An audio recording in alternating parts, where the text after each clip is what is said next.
Assalamualaikum anak-anak, bagaimana kabarnya hari ini? Semoga selalu sehat ya. Pertemuan hari ini kita akan belajar tentang perkembangbiakan tumbuhan. Perkembangbiakan tumbuhan terjadi melalui dua cara, yaitu perkembangbiakan tumbuhan secara generatif dan perkembangbiakan tumbuhan secara vegetatif. Nah, hari ini kita akan membahas tentang perkembangbiakan tumbuhan secara generatif. Perlu kita ketahui bahwa tumbuhan mempunyai peran penting bagi kehidupan di muka bumi ini, terutama bagi manusia dan hewan. Berikut adalah manfaat tumbuhan bagi manusia dan hewan.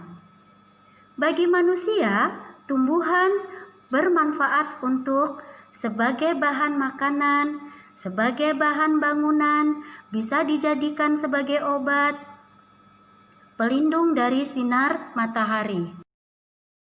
Bagi hewan, tumbuhan bermanfaat untuk sebagai sumber makanan, tempat berkembang biaknya hewan-hewan tertentu, pelindung hewan dari paparan sinar matahari, sebagai habitat atau tempat tinggal hewan-hewan tertentu.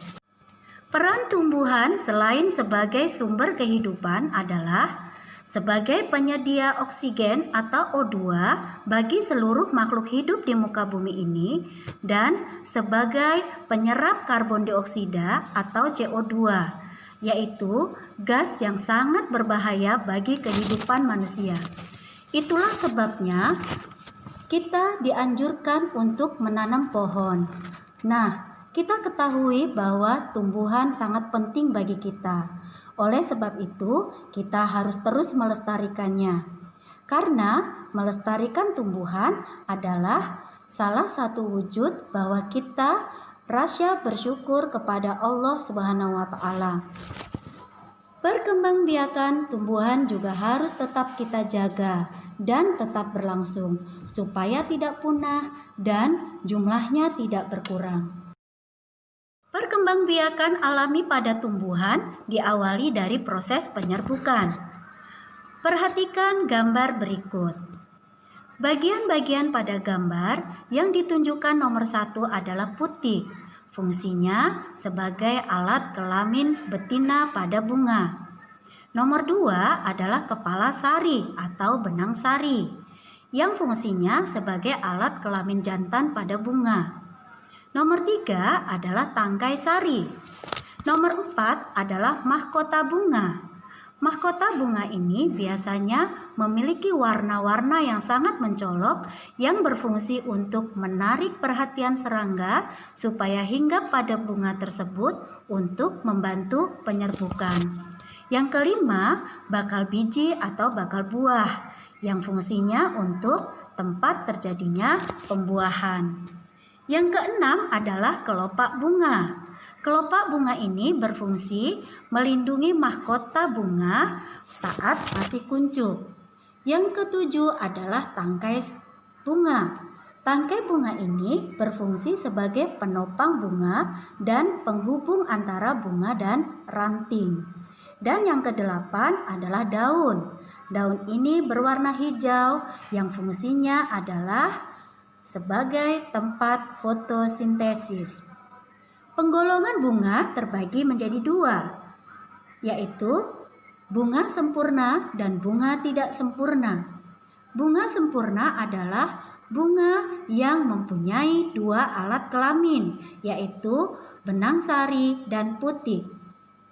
Dan bunga tidak sempurna adalah bunga yang hanya mempunyai 1 alat kelamin, yaitu benang sari saja atau putik saja.